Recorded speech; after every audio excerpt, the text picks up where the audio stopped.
What day is it, Mark? Oh, good question. I was going to go on the Google machine, but I think it's Friday. It's Friday. You know what that means, Mark?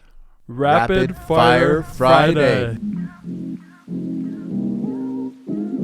boom, boom. Rapid Fire Friday.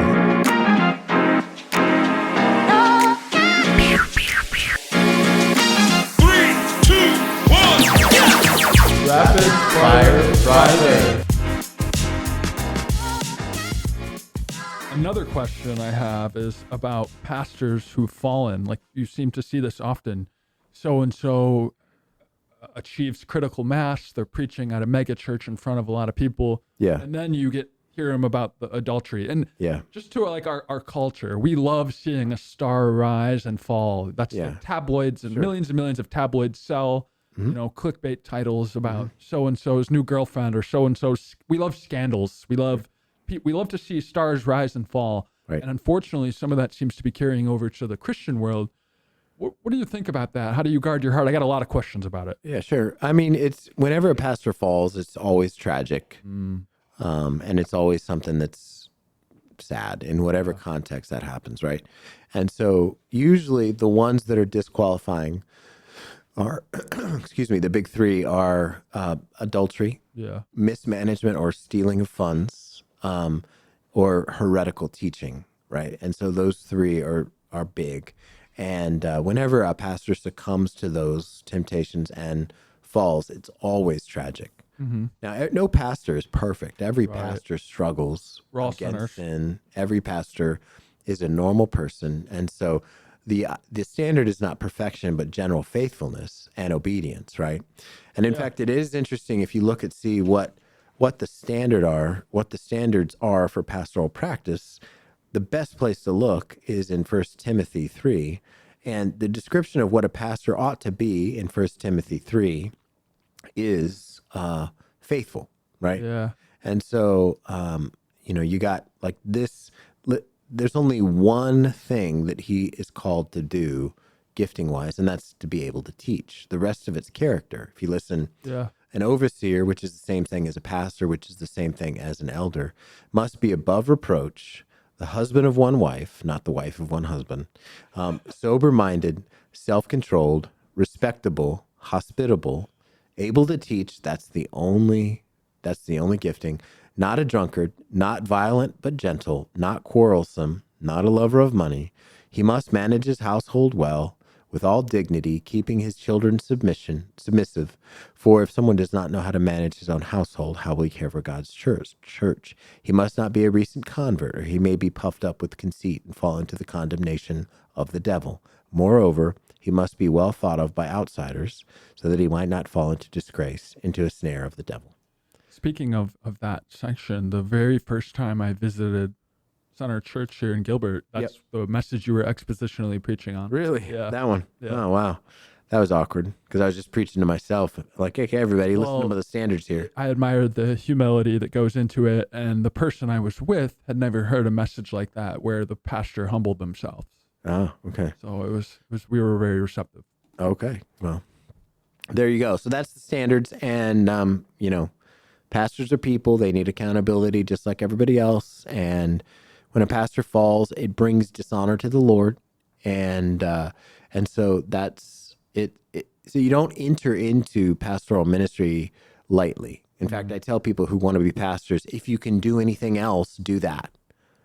Because it's hard. It's harder than people think. The stakes are high. And because if you make a mistake like that, or not a mistake, but if you fall and you're not repentant, you affect people and their view of God, which there's nothing worse. To leading people lie astray about by your God. actions. Absolutely. Yeah. Absolutely. I think, I can't remember I think it was Dangerous Calling by Paul David Tripp. Yep. Good book. Yep. He made a strong case for remembering that your pastor is just another brother in Christ. That's right. And you should reach out to them like a regular person. Like a normal person. Invite them to dinner and go golfing with them and whatever it is that you do with your other Christian friends. Yeah, he is normal. That's and right. that helps them not be isolated. Because he also talked about like pastors living outside of the city they preach in. Yeah. Just kind of getting disconnected. Well, there's a lot of pastors who won't interact with the people in their church because they feel like they're held to a impossibly high standard. And so, like, I'm not going to do that. Yeah. I'm going to just be with people, and it is what it is. And so, Yeah, we went and played video games one time. We did. You're pretty normal. At arcade. Yeah. I schooled you in Galaga, and Centipede for sure. Okay, all right. Well, but anyway, the 80s. Yeah, right, exactly. But it is, it's pastoral ministry is hard because you're caring for people, but you are just a sheep like everybody else, and so you're not perfect, and people need to be able to overlook regular normal sin. Yeah. And so, but at the same time, we need to give an example, Yeah. right? Be an example. And so Sure. that's all true. And so I think as a pastor needs to work to make sure that people don't think too highly of him. I think a lot of people who are unwilling to mix with the people are unwilling to do that because they put themselves up on a pedestal. And so of others. And others, and they let them do that though. Yeah. See, you can let fight people to keep that from happening. Yeah, right. So if for example, a pastor should never use himself as the hero in an illustration ever. Ever.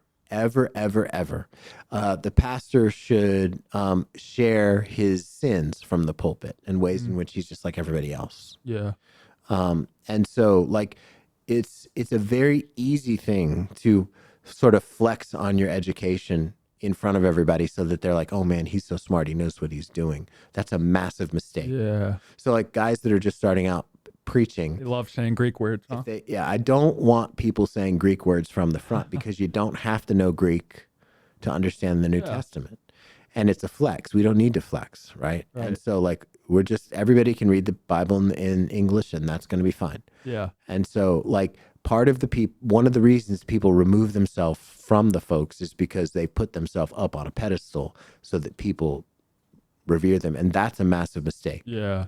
By the same token, when things are going well, It's easy to do that, right? well, when things are going well, the pastor gets an exaggerated amount of credit. When things are going bad, the pastor gets an exaggerated amount of blame. Yeah. Both are true. When things are going great, it's not all his doing. But when things are going bad, it's not all his fault.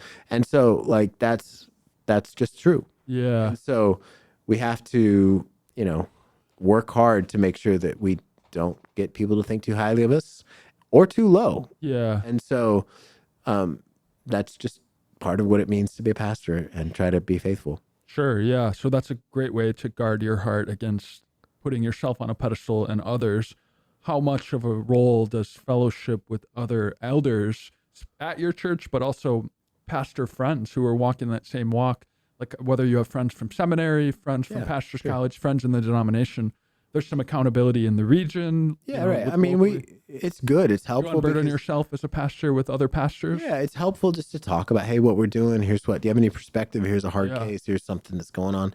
But, I don't need to fellowship with them. I mean, you're fellowshipping them with the body our that people. You're part of. Exactly. And so we've got all kinds of mature people here. And so it's not as if the elder can give me something others can't. That's a good distinguish. It's helpful to interact with other people who have the same job. That's all we have is the same job. Same as an accountant or a secretary. Yeah, right. What are you guys doing for this? Or what are you doing for that? Or whatever. I mean, you those guys kinds of this? Yeah, right. Yeah. Exactly. What's your liturgy on Sundays? Yeah, sure. How do you guys handle what version of the Bible do you use? Or, there's those kinds of questions. And we talk about that all the time. Sure. Awesome. I mean, just knowing you when you get together with people outside of, just your friends and people you fellowship with, the conversations are more not, I mean, there's some Christianity involved, but you're just a regular normal guy. Guys, right? Normal guy. Yeah. Where'd you go on vacation? Talking about the Cowboys. Yeah, right. Exactly. I mean, that's making fun of me for not knowing Star Wars, that kind of stuff. Yeah, exactly. Heather's shaking her head vigorously. Right, exactly. Well, she knows. She knows. She's behind the glass, so you can't hear her. She knows. Anyways, thank you for answering that. And that's all the questions I have for now. But there will be another Friday that comes because you know what, Mark? They come once every 7 days. Every 7. Every 7. And Oh, so wow. Rapid Fire Friday, we'll be back.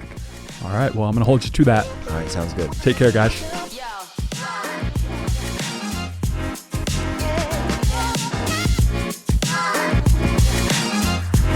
Yo.